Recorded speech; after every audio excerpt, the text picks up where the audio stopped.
नमस्कार, जय जिनेंद्र। मैं चांदनी सराव की आप सभी का वाह जिंदगी के सेगमेंट आत्मकथा में स्वागत करती हूँ।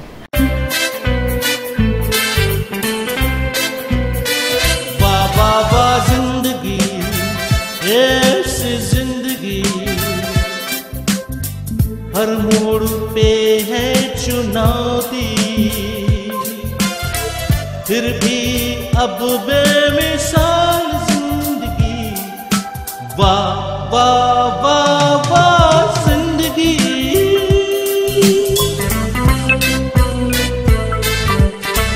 कभी थी धूप जिंदगी, कभी है शाम, जीते हैं जिंदगी के हर एक दाव। जाने ज़माना ये जाने आलम, चलते हैं साथ यूं खुशी और गम, खुशी और गम। वाह वाह वाह जिंदगी ये ऐसी जिंदगी हर मोड़ पे है चुनौती, फिर भी अब बेमिसाल जिंदगी। वाह वाह वाह वाह जिंदगी।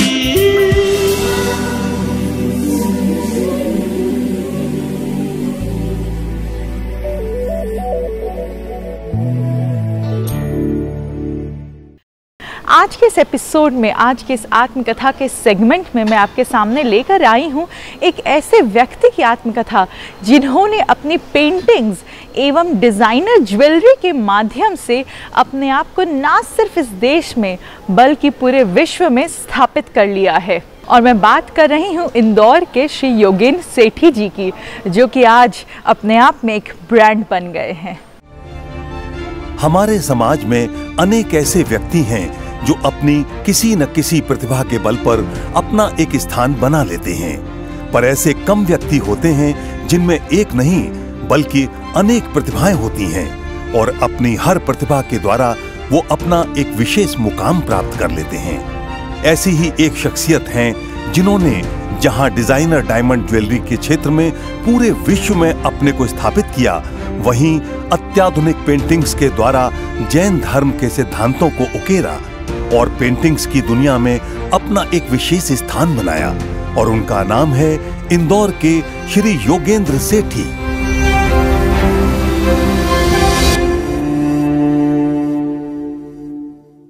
नमस्कार, जय जिनेंद्र दोस्तों। मैं ललित सरावगी जैन वह जिंदगी की इस लोकप्रिय कार्यक्रम आत्मकथा में आप सबका स्वागत करता हूँ। आज हम आपको एक ऐसे व्यक्ति की जीवन गाथा से परिचय कराएंगे जिन्होंने कई क्षेत्र में उल्लेखनीय सफलता प्राप्त की, चाहे वो उनका डिजाइनर ज्वेलरी हो, चाहे आध्यात्म पेंटिंग्स हो। जैन पेंटिंग्स को जिन्होंने एक नया आयाम दिया है, उस व्यक्ति की आत्मकथा से हम आज परिचित होंगे और उनका नाम है योगेंद्र सेठी। योगेंद्र जी, वाह जिंदगी में आपका स्वागत। मुझे बड़ी खुशी है कि आपने मुझे वाह जिंदगी में शामिल किया है। योगेंद्र जी का जन्म 7 अप्रैल 1952 को इंदौर में हुआ था। इनका परिवार इंदौर के धार्मिक परिवारों में से जाना जाता है। इनके पिता स्वर्गीय माणिकचंद जी सेठी इंजीनियरिंग इंडस्ट्रीज में थे और इनकी माता स्वर्गीय श्रीमती कंचन कुमारी सेठी एक धर्मपरायण महिला थीं, जिससे इनके परिवार के सभी सदस्यों को जैन धर्म की संस्कृति विरासत में मिली। इसी का प्रभाव है कि आज बिखरते परिवार के बीच में 5 भाइयों का इनका संयुक्त परिवार है, जो समाज के लिए एक मिसाल है। आपका बचपन क्या था? बचपन कैसा बीता? मेरा जन्म एक ऐसे धार्मिक परिवार में हुआ है जहां माँ ने हमें सांस्कृतिक रूप से धर्म को पढ़ाया, सिखाया और हम उसी दिशा में हमेशा आगे बढ़ते रहे। चूँकि काफ़ी समय, करीब 40 वर्ष मेरे विदेश में निकले, लेकिन धर्म का कभी भी हमने साथ नहीं छोड़ा। इनकी एम.कॉम तक की शिक्षा इंदौर में ही हुई। 15 वर्ष की उम्र से ही इनका झुकाव पेंटिंग्स की ओर चला गया और इतनी कम उम्र में ही सेठी जी ने अनेक कलात्मक चित्रकारियां की। अपने इस शौक को बृहद रूप देने के लिए इन्होंने इंदौर के प्रसिद्ध इंदौर फाइन आर्ट्स कॉलेज में दाखिला लेकर वहां से मास्टर ऑफ फाइन आर्ट्स की डिग्री प्राप्त की। इसी कॉलेज से विश्व प्रसिद्ध चित्रकार M.F. हुसैन, बेंद्रे और सक्सेना ने भी डिग्री प्राप्त की थी। इसके पश्चात सेठी जी अमेरिका चले गए और वहां उन्होंने MBA की डिग्री हासिल की। MBA की डिग्री हासिल करने के बाद योगेंद्र जी ज्वेलरी डिजाइनिंग के क्षेत्र में उतर गए और एक इतिहास रच दिया।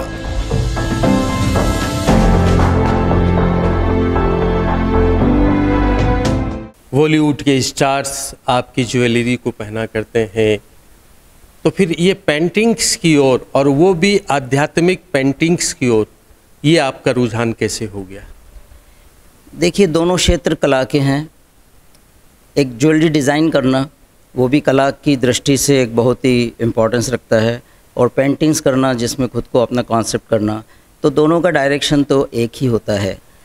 अब जो डिज़ाइनिंग मैंने बनाई, जो ज्वेलरी मैंने बनाई, वो मार्केट में जो ज्वेलरियाँ चलती थी उन सबसे बहुत हट कर के थी, और उसमें मैंने जो भी कॉम्बिनेशंस वगैरह किए, जो बहुत स्पेशल एलाइट कैटेगरी के लोग थे, उन लोगों को बहुत पसंद आई। अमेरिका में रहते हुए सेठी जी की डायमंड ज्वेलरी डिजाइनिंग पूरे विश्व में प्रसिद्ध हो गई। इनका YS ब्रांड इतना प्रसिद्ध हो गया कि इनके द्वारा डिजाइन की गई ज्वेलरी को विश्व प्रसिद्ध हस्तियों ने बड़े शौक से पहना।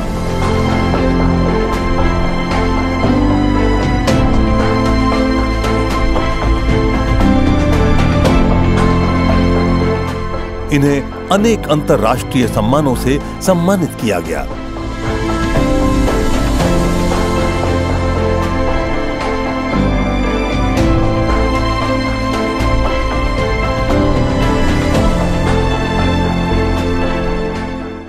डिजाइनर ज्वेलरी के रूप में आपने जो डायमंड में काम किया, उसमें आपको क्या क्या उपलब्धियां मिली?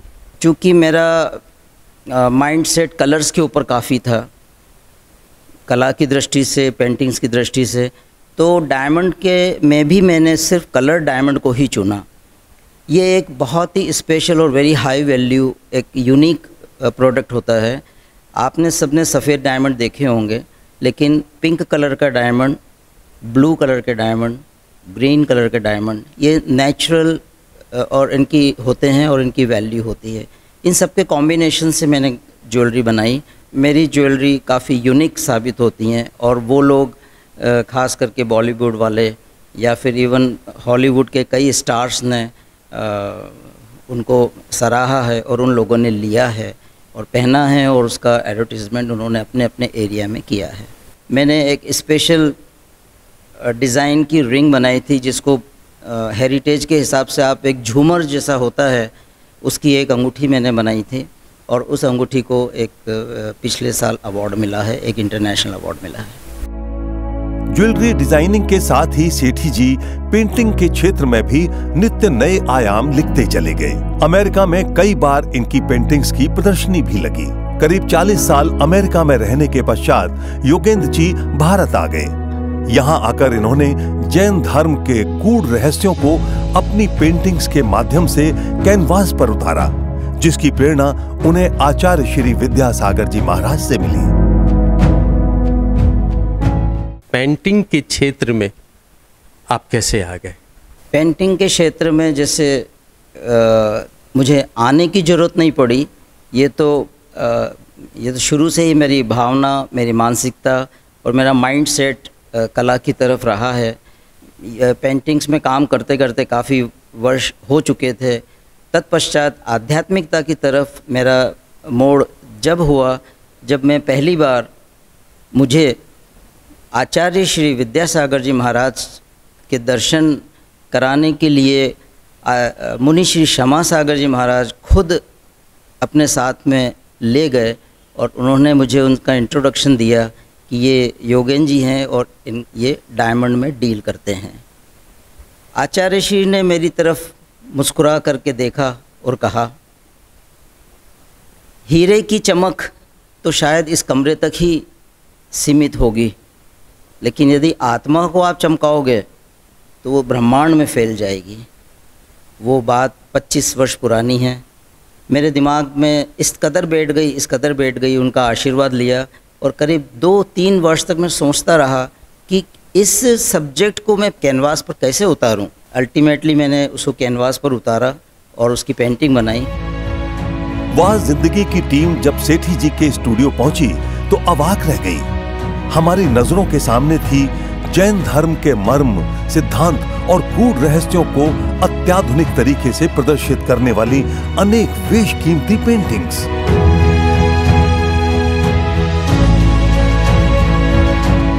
पिछले 25 वर्ष में मैंने जैन सिद्धांत के करीब 100-200 सब्जेक्ट्स ले करके हर एक को मैंने कैनवास पर उतारा, जो कि एक प्रकार से बहुत मुश्किल काम है कि आत्मा को आप कैनवास पर कैसे बना सकते हो। मेडिटेशन को, ध्यान को आप कैनवास पर किस तरह से रचित कर सकते हो। कषाय है तो कषाय जैसे भावों को आप कैसे कैनवास पर उतार सकते हो। इस तरह के सब्जेक्ट्स ले करके मैंने कैनवास पर बनाए हैं।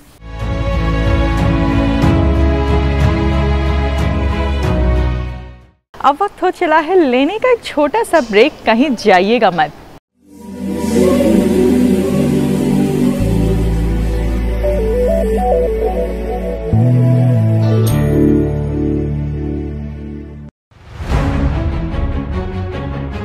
हमारे देश भारत के विकास में जैन समाज का बहुत बड़ा योगदान रहा। जैन प्रतिभाओं ने हर क्षेत्र में अपनी प्रतिभा का परचम लहराया है। अनेक ऐसे जैन हैं जो IAS, IFS, IPS, IRS बनकर या उच्च सरकारी पदों पर रहते हुए देश की सेवा की है या कर रहे हैं, या फिर स्वास्थ्य, विज्ञान, न्याय, शिक्षा, कॉरपोरेट, उद्योग, व्यवसाय, अभिनय, लेखन, साहित्य, राजनीति, समाज सेवा, परोपकारी कार्य या फिर अन्य कलाओं आदि क्षेत्रों में योगदान देकर अपना एक महत्वपूर्ण स्थान बनाए हैं। दुनिया को जैन समाज के महत्वपूर्ण योगदान से परिचय कराने के मकसद से वह जिंदगी ने जैन रत्न सीजन 1 और सीजन 2 के द्वारा 90 ऐसे ही जैन व्यक्तियों पर फिल्म बनाकर पारस टीवी के द्वारा 20 एपिसोड के अंतर्गत प्रसारित किया है। साथ ही साथ अपने नाम के साथ जैन लिखने की एक मुहिम भी वह जिंदगी ने जैन रत्न के माध्यम से चला रखी है। मकसद केवल एक ही है, जैन समाज की प्रतिभाओं को एक प्लेटफॉर्म पर लाकर दुनिया को दिखाना है कि जैन समाज आज कितना विकसित है। साथ ही साथ चल रहे सर्वधर्मी नारा हिंदू, मुस्लिम, सिख, ईसाई में बदलाव कर हिंदू, मुस्लिम, जैन, सिख, ईसाई करना हमारा मकसद भी है।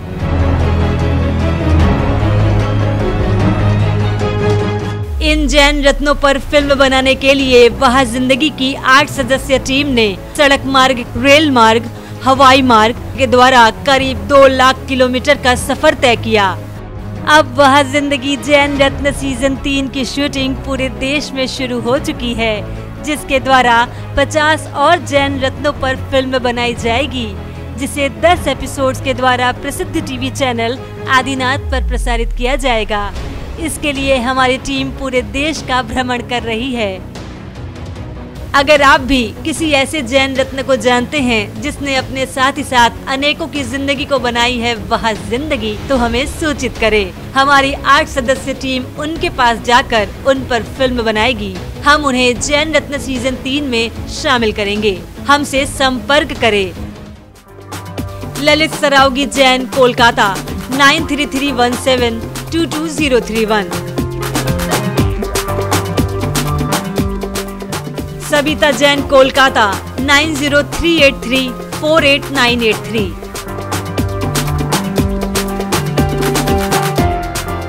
चांदनी सरावगी जैन, मुंबई 9073657827 पर। जैन रत्न के सभी एपिसोड YouTube पर उपलब्ध हैं। आप YouTube पर वह जिंदगी जैन रत्न सर्च करें, देखें, लाइक करें और सब्सक्राइब भी जरूर करें, जिससे वह जिंदगी द्वारा निर्मित फिल्मों का नोटिफिकेशन आपको प्राप्त हो सके। वह जिंदगी जिसने मात्र 10 सालों में 375 टीवी एपिसोड्स का निर्माण किया, वहीं 1200 शॉर्ट फिल्म बनाकर एक कीर्तिमान स्थापित कर दिया। वह जिंदगी कई तरह के टीवी शोज लेकर आता है, जिसमें प्रमुख है मंदिर दर्शन, जैन रत्न, एक दिन गुरुदेव के साथ, आत्मकथा, संरक्षण। अगर आप भी इन विषयों पर फिल्म बनाकर आदिनाथ टीवी के माध्यम से लाखों लोगों तक पहुंचाना चाहते हैं तो आज ही हमसे संपर्क करें। ललित सरावगी जैन, कोलकाता 9331722031। सबिता जैन, कोलकाता 9038348983। चांदनी सरावगी जैन, मुंबई 9073657827 पर।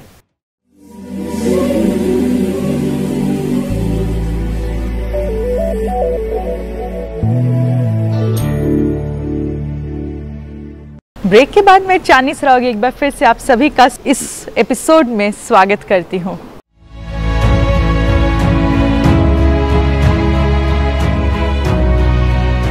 सेठी जी ने हमारी टीम को कई पेंटिंग्स के अंदर छिपी हुई गूढ़ बातें बताई। जो अपन पर्युषण पर्व मनाते हैं उसमें हम कौन से धर्म को आगे बढ़ाते हैं जैन धर्म में, तो ये उसके ऊपर मैंने लिया है कि तीन रत्नत्रय हैं और 10 लाइनें हैं 10 धर्म की और 16 कारण की। इन सबको फॉलो करेंगे तो एकदम प्रज्वलित होती है हमारी आत्मा, तब जाकर हम सिद्धशिला पर पहुंच सकते हैं। तो ये कषाय के ऊपर है कि किस तरह से कषाय जो है मनुष्य को जकड़ी हुई है। ये बड़ा साइंटिफिक सब्जेक्ट है, इसमें वेव्स के ऊपर लिया है, alpha, beta, gamma, theta, delta waves जो हैं हमारे माइंड वेव्स चलती हैं, उसके ऊपर ये सब्जेक्ट।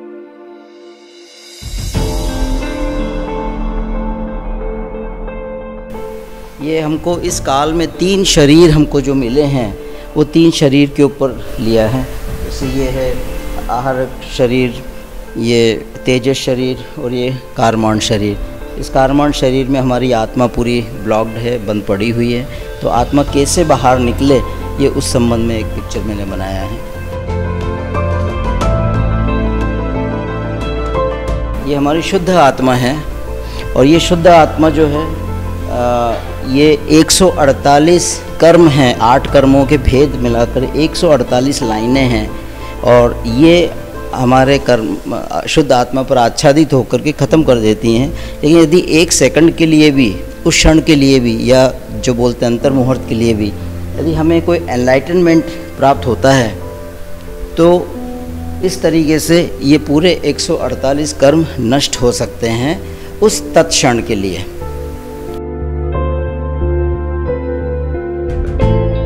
फिर सब्जेक्ट मैंने लिए हैं 12 भावनाओं पर, अनित्य भावना पर लिया है सब्जेक्ट, कि मनुष्य जो है पूरे संसार को पकड़ा हुआ है, लेकिन उसके जो राजा, राणा, छत्रपति, ये लोग सब उसको सब छोड़ करके जा रहे हैं।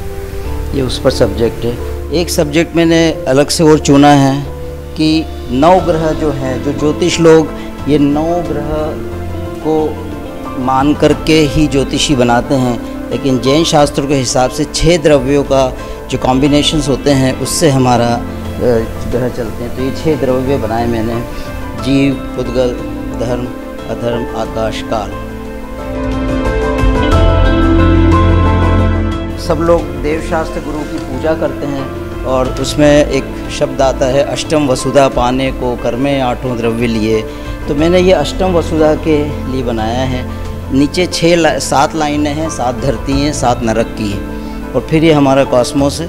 और ये 16 लाइनें मैंने बनाई हैं, ये स्वर्ग की, 16 स्वर्ग की, और उसके ऊपर 8वीं धरती जो है अष्टम वसुधा, और तब हमको सिद्धशिला प्राप्त होती है। चित्र बनाया मैंने 9 देवताओं पर, उसमें 9 सर्कल्स हैं और सबसे मेन लिया जीन आगम, कि यदि जीन आगम को हम पढ़ेंगे तो हमको आगे ऊंचाइयों पर ले जाएगा। उसके बाद में जैसे 9 इसमें जिन आगम, जिन धर्म, जिन चैत्य, चैत्यालय और 5 परमेष्टि। ये बनाया द्वादशांग वाणी पर ये चित्र। कुछ ऐसे कॉन्सेप्ट्स हैं जो छुपे हुए हैं या आज के तारीख में एकदम प्रज्वलित हैं। जैसे हमने ये लिया है भावना योग का, जो प्रमाण सागर जी महाराज ने भावना योग के संबंध में बात बताई है। फिर हमने लिया है संगोष्ठी का, कि स्वाध्याय करने के ऊपर ये सब्जेक्ट है। ये सूर्य विमान का डिपिक्शन है कि सूर्य विमान में जो सूर्य देवता रहते हैं, ये उनका परिवार वहाँ रहता है, और सूर्य जो है एक डिस्क है जैन शास्त्रों के हिसाब से, जो कि एक तरफ से इस तरह से घूमती है, और जैसा मेरे समझ में आया कि 20,000 साल तक वो घूमेगी, तब ये वाला पंचम काल खत्म होगा। तो उसको घुमाने वाले, ढोने वाला 4,000 हाथी नीचे से होते हैं, हालांकि वो देव होते हैं पर हाथी के स्वरूप में। 4,000 हाथी नीचे, 4,000 शेर ईस्ट साइड में, 4,000 घोड़े नॉर्थ में, और 4,000 बेल वेस्ट में। तो इस तरीके से ये प्लैनेट को उसको घुमाते हैं, सूर्य विमान को, उसका डिपिक्शन दिया है मैंने। ये 7 कलर्स हैं इस चक्र को, जो हमारे योग को या शरीर को जो चलाते हैं। लेकिन 8वां जो मेडिटेशन वाला जो सहस्त्र चक्र है, वही हमको आगे पहुंचा सकता है, चाहे हम पूरी दुनिया को पकड़े हुए हों। इसमें नील, ये कपोत और कृष्णलेशिया, नीलेशिया, कपोत, पद्म, शुक्ल। और इसमें बड़े, जैसे कृष्णलेशिया में जो आदमी बनाया है एक, जैसे भूत जैसा है जो विभस्त डांस कर रहा है, मतलब कि कृष्णलेशिया इतनी ख़राब होती है कि उसमें यदि वो हमारे ऊपर आ जाए तो हम इस तरीके से विभस्त डांस रूपी ऐसा बनाया है। हर एक के अंदर मैंने कोई human figure, human picture depiction के लिए लिए हैं। इस चित्र में 5 इंद्रियां हैं जो एकदम से क्राउन पहनी हुई हैं, लेकिन वो क्राउन उनका आप देख रहे चुभने वाला क्राउन है, और वो हमारे को ऊपर सिद्धशीला तक नहीं छोड़ती हैं, वो हमारे साथ में ही रहती हैं। यदि हम मेडिटेशन करेंगे तो डायमंड जैसी चमक हमारे चेहरे पर सेंटर में आ रही है, और वो हम सिद्धशीला पहुंच सकते हैं, लेकिन इन इंद्रियों को छोड़ना पड़ेगा।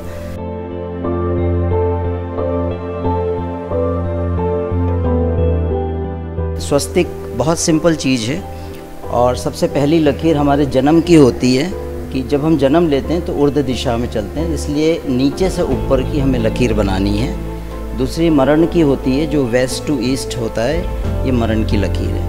तीसरा हमारे 4 गतियाँ हैं, मनुष्य गति, देव गति, तिर्यंज गति और नरक गति। और हमारे मतलब ये एक सिंबल है धर्म का, लोगो है धर्म का। अब इसको आगे बढ़ाने के लिए हमें 4 अनुयोगों को पढ़ना चाहिए, समझना चाहिए, जो प्रथमानुयोग, द्रव्यानुयोग, चरणानुयोग, कर्णानुयोग। इनको जब हम पढ़ेंगे, समझेंगे, तो हमें अपना पूरा जैन धर्म का हर चीज़, इतिहास से लेकर तत्व, सब चीज़ें इसकी समझ में आएंगी। और इनको पढ़ने के बाद में हमारे 3 कर्म होते हैं, एक द्रव्य कर्म, भाव कर्म और नो कर्म। जब हम इनको पढ़ लेंगे, समझ लेंगे, तो इन 3 कर्मों का क्षय हम कर सकते हैं। जब इनका क्षय करेंगे तो हमारे को सिद्धशीला हम पहुंच सकते हैं। एक इम्पॉर्टेंट बात ये है कि स्वस्तिक जो है शाश्वत है, और वो हमारे तीर्थों में मौजूद है। हमारे तीर्थ 2 तरीके के होते हैं, जहाँ भगवान का जन्म हुआ, जो कि अयोध्या नगरी है, और जहाँ भगवान का निर्वाण हुआ, जो शिखर, समय शिखर जी है। यहाँ पर ये स्वस्तिक शाश्वत है, हमेशा से और हमेशा तक रहेगा। मेरे को लगता है कि आप एक नया इतिहास लिख रहे हैं जैनिज्म पेंटिंग की, जो आपने एक अलग तरीके से शुरुआत की। जैनिज्म का क्या रहस्य है, ये जो आपने उजागर किया, ये वाकई बहुत अद्भुत है। इन सब पेंटिंग्स को देखने के लिए विशुद्ध सागर जी आचार्य महाराज जी, उनके पूरा संघ आ चुका है, और भी पुलक सागर जी महाराज आकर देख चुके हैं। विद्यासागर जी महाराज के संघ के काफ़ी बड़े मुनि महाराज वगैरह काफ़ी आए हुए हैं। कम से कम मेरे यहाँ पर इन चित्रों को देखने के लिए करीब 30-40 महाराज लोग अलग अलग दशा में आ चुके हैं, और सबका मुझे बहुत बड़ा आशीर्वाद प्राप्त है।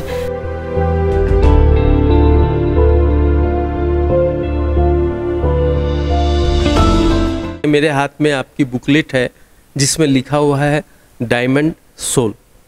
तो इस सीरीज को डायमंड सोल देने का कारण क्या रहा? देखिए सब, diamond soul is a combination of diamond and soul. यदि कोई हार्डेस्ट चीज़ इस दुनिया में है तो वो है डायमंड। इसके अलग मटेरियल कोई दूसरा हार्ड नहीं है। और वो सोल, और जो भी सबसे ज़्यादा शुद्ध चीज़ है वो है आत्मा, सोल। तो उस कॉम्बिनेशन से मैंने इसका नाम डायमंड सोल रखा है कि आपको अपनी आत्मा को शुद्ध बनाना है और डायमंड जैसा ब्रिलियंट बनाना है। और उसके लिए ये जो चित्र मैंने बनाया है, जो आचार्य श्री की प्रेरणा से, जिसमें आप अपने आप को ये समझ लीजिए व्यक्तित्व और एक बड़ा डायमंड आपके हाथ में है। इसका मतलब आपने बहुत बड़े अचीवमेंट्स करे, चाहे आपने आपके प्रोफेशन में किए हैं या आपने बहुत बड़ा एंटरप्रेन्योर खोला है या बहुत बड़ा पैसा कमाया है, इतना। लेकिन इस डायमंड की चमक जो है मल्टी कलर चमक है, और वो मल्टी कलर चमक एक लेवल तक ही है, आपके सिर तक ही है। लेकिन यदि आप अंतर से मेडिटेशन के द्वारा आप अपनी आत्मा को चमकाएंगे तो पूरे ब्रह्मांड में फैल जाएगी। तो उसकी जो चमक है वो डायमंड के समान चमक है, और आपकी सोल की चमक जो है वो सारे ब्रह्मांड में फैल जाएगी। ये हमारा आगे का गोल होना चाहिए, और यही आशीर्वाद मुझे आचार्य श्री विद्यासागर जी ने दिया था।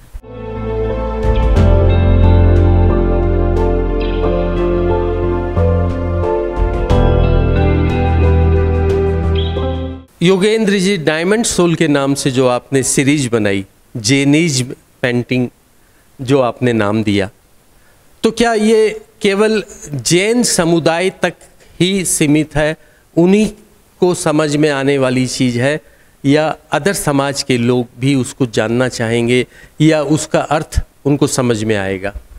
देखिए साहब, जितनी भी मेरी पेंटिंग्स हैं उसमें मैंने आपको कहा कि जैन सिद्धांतों के आधार पर मैंने पेंटिंग्स बनाई हैं, लेकिन वो सारी पेंटिंग्स इंटरनेशनली कॉमन हैं, और एक जो पैरामीटर्स ऑफ आर्ट होते हैं उसमें वो अच्छे लेवल के ऊपर वर्ल्ड वाइड इंटरनेशनली हर तरह के समुदाय ने एक्सेप्ट की हैं। और जब उन लोगों ने अपने कलेक्शन में ली हैं, तब बाद में जब उन्होंने इसका मीनिंग समझा और तब हमने उनको समझाया ये जैनिज़्म के कॉन्सेप्ट हैं, तो उनको बहुत ज़्यादा वैल्यूएबल लगी, जितना कि वो सोचते थे उससे भी ज़्यादा वैल्यूएबल लगी जब उन्होंने जैन सिद्धांत को भी उसमें अपनाया। इस तरह से इसकी प्रभावना पेंटिंग्स की और जैनिज़्म फिलॉसफी की काफ़ी हद तक दूर दूर तक स्प्रेड आउट हुई है, दूर तक फैली है। सेठी जी के स्टूडियो से निकलकर वह जिंदगी की टीम पहुंची इनके द्वारा इंदौर के मुख्य स्थल पर स्थापित आर्ट गैलरी में। यहां इनकी पेंटिंग्स के साथ साथ अनेक उभरते हुए चित्रकारों की पेंटिंग्स को भी प्रदर्शित किया गया है। हम इस आर्ट गैलरी में जो हमने कैनरीज आर्ट गैलरी स्टार्ट करी है, उसका मुख्य उद्देश्य ये है कि हिंदुस्तान के इंदौर के जो अमेच्योर कलाकार हैं, जिनको काफ़ी आगे प्रोग्रेस करनी है, उनके लिए एक प्रकार से हमने बहुत ही मिनिमम तरीके से उनके लिए एक बहुत बड़ी स्पेस आर्ट गैलरी एक इंदौर के टॉप लोकेशन के अंदर हमने बना करके उनको दी है, और ये बहुत सफलता से आगे बढ़ रही है, जिसमें कि कई तरह तरह के नए नए कलाकार इसमें आकर के अपनी चित्रों को एग्जिबिट कर रहे हैं। ये आप जितना भी वर्क्स देख रहे हैं, ये सब एक प्रकार से नए आर्टिस्ट को आगे प्रोत्साहन करने के लिए हमने ये लगाए हैं। सेठी जी की पेंटिंग्स की प्रदर्शनी देश विदेश के अनेक शहरों में लग चुकी हैं, जिसे देखने हजारों की संख्या में लोग आते हैं और उन पेंटिंग्स को देखकर विस्मित रह जाते हैं।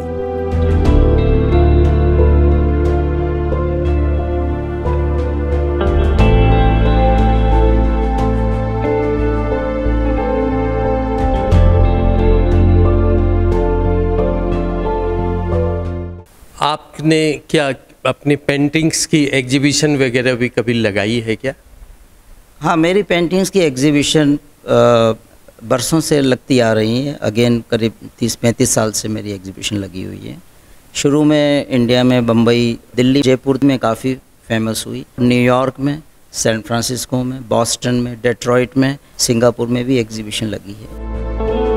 इतनी प्रसिद्धि और अनेक राष्ट्रीय पुरस्कार प्राप्त करने के बाद भी श्री योगेंद्र सेठी काफी सरल और मृदु स्वभावी हैं। श्री सेठी जी और इनका संयुक्त परिवार जैन धर्म के सिद्धांतों का नियम से पालन करता है। रात्रि भोजन का त्याग, नियमित देव दर्शन आदि इनके परिवार की दिनचर्या है। परिवार के सदस्य भी योगेंद्र जी जैसे व्यक्ति को अपने परिवार में पाकर गौरवान्वित महसूस करते हैं। योगेंद्र जी ने अपने नाम को एक रबड़ स्टाम्प की तरफ स्थापित कर दिया है। देश में विदेश में कैसा महसूस करते हैं आप? योगेंद्र ने जो भी अपने जीवन में ये सफलता पाई है उससे हम सब भाई बहुत प्रसन्न हैं, बहुत खुश हैं, और हमें भी एक प्रेरणा मिलती है कि आगे बढ़ना, कैसे बढ़ना और किस तरह से बढ़ना चाहिए। मुझे बहुत खुशी होती है कि मेरे देवर इतने आगे बढ़ चुके हैं कि कहने के लिए कुछ शब्द नहीं है। आपके चेहरे के भाव बता रहे हैं, आपके आंखों में जो फीलिंग है वो बता रही कि वाकई आपको मन से बहुत खुशी है। जी हाँ, मुझे बहुत खुशी है। मेरा परिवार सब बहुत मिलजुल के रहता है, बहुत खुशी के साथ हमारे दिन निकल रहे हैं। लग रहा है ऐसे ही हम लोग आगे बढ़ते रहें। प्यार हुआ, इकरार हुआ है, प्यार से फिर क्यों डरता है दिल, कहता है दिल रास्ता मुश्किल, मालूम नहीं है कहाँ मंजिल, कहता है दिल रास्ता मुश्किल, मालूम नहीं है कहाँ मंजिल। मुझे बहुत अच्छा लगता है और मेरा फुल सपोर्ट रहता है इनका। जहाँ जहाँ इनका जो भी प्रोग्राम होता है उसमें हर जगह सपोर्ट और साथ रहता है। फुल टाइम साथ में ही रहते हैं। कुछ माह पूर्व सर सेठी जी की माताजी का देहांत हो गया, पर उनका आशीर्वाद उन्हें सदैव प्राप्त होता रहा। योगेंद्र जी आज बहुत सफल हैं। देश ही नहीं विदेश में भी इन्होंने अपने नाम को स्थापित किया है, अपनी नाम की एक पहचान बनाई है। आप उनकी माँ हैं, आपको कैसा लगता है? बहुत अच्छा लगता है, सुन करके बहुत खुशी होती है। आपका भरा पूरा परिवार है, आज आपके साथ पूरा परिवार बैठा हुआ है, कैसा लग रहा है आपको? बहुत खुशी लग रही है मेरे को, बहुत अच्छा लगता है कि सब साथ में रहते हैं, कोई बात की दिक्कत नहीं है। बहुत खुशी मेरे को, सबको यही आशीर्वाद है, सब साथ में रहे, वही मेरा आशीर्वाद है सबको। योगेंद्र जी की बेटी सुरभि पांड्या भी आज अमेरिका में रहते हुए जैन धर्म की प्रभावना अनेक रूप में बढ़ा रही हैं। छोटे छोटे बच्चों में जैन धर्म की प्रभावना को बढ़ाने के लिए सुरभि ने अनेक पुस्तकें लिखी हैं और साथ ही साथ अनेक ऐसे खेलों का निर्माण किया है जिससे बच्चे खेल खेल में ही जैन धर्म के सिद्धांतों को समझ जाते हैं।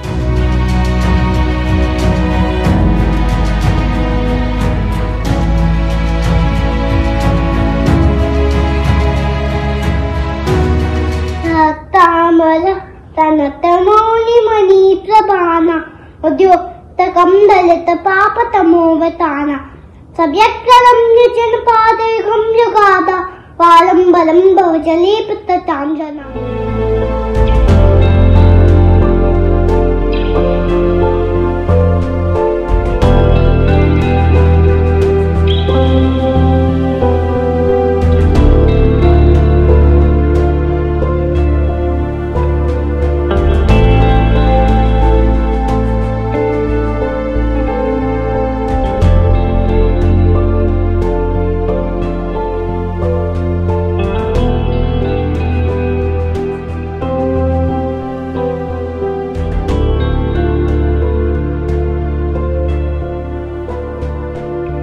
योगेंद्र जी, आप पेंटिंग की दुनिया में काफ़ी सालों से हैं।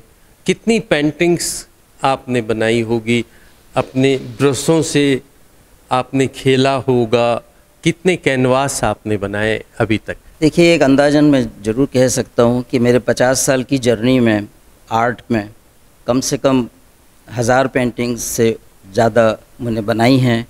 और विशेषता ये है कि मैंने हर मीडिया में काम किया है, जैसे पेंसिल स्केच में, फिर वाटर कलर्स में, फिर ट्रांसपेरेंट वाटर कलर्स में, और ऑयल पेंटिंग्स में, और अभी इन दिनों एक्रेलिक आर्ट में। सेठी जी से मिलकर वाह जिंदगी की टीम गौरवान्वित महसूस कर रही है कि आज हमारे समाज में ऐसे व्यक्ति भी हैं जो अपनी कला के माध्यम से जैन धर्म के सिद्धांतों को अंतर्राष्ट्रीय स्तर तक फैला रहे हैं। योगेंद्र जी, आप वाह जिंदगी के इस कार्यक्रम में शामिल हुए, आपके विचारों को लोगों ने जाना, आपके कार्यों को लोगों ने देखा, आपका बहुत बहुत धन्यवाद। मुझे बहुत खुशी है, वाह जिंदगी ने मुझे आज इस कार्यक्रम में चुना है, और मैं आप सब लोगों को आगे की तरक्की और इस चैनल को आगे से आगे आप बढ़ावा हो मिले, इसकी मेरी पूरी उम्मीद है। जय जिनेंद्र। जय जिनेंद्र। वास्तव में सेठी जी ने अपने कार्यों से न केवल अपनी जिंदगी को वाह जिंदगी बनाई, बल्कि अनेक उभरते हुए चित्रकारों को अपनी आर्ट गैलरी में मौका देकर उनकी जिंदगी को भी बनाई वाह जिंदगी। तो दोस्तों, ये थी श्री योगेंद्र सेठी जी की आत्मकथा। योगेंद्र जी की पेंटिंग्स और डिज़ाइनर ज्वेलरीज को देखकर जहां मुझे एक अद्भुत आनंद आया, वहीं साथ ही साथ एक गर्व भी हुआ कि हमारे जैन समाज के एक व्यक्ति आज इस मुकाम पर पहुंच गए हैं। मुझे पूरी उम्मीद है कि उनके इस आत्मकथा को देखकर आपको ज़रूर कुछ ना कुछ सीखने को मिला होगा। मुझे तो यह सीखने को मिला कि अगर हम में प्रतिभा है और लगन है उसके साथ, तो हम अपने आप को किसी भी मुकाम पर पहुंचा सकते हैं।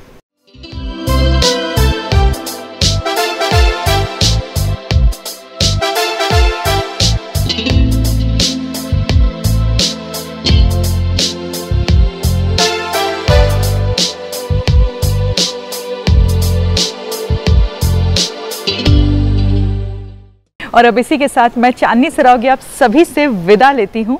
अपने अपने परिवार की सेहत का ख्याल रखिएगा। नमस्कार। जय जिनेंद्र।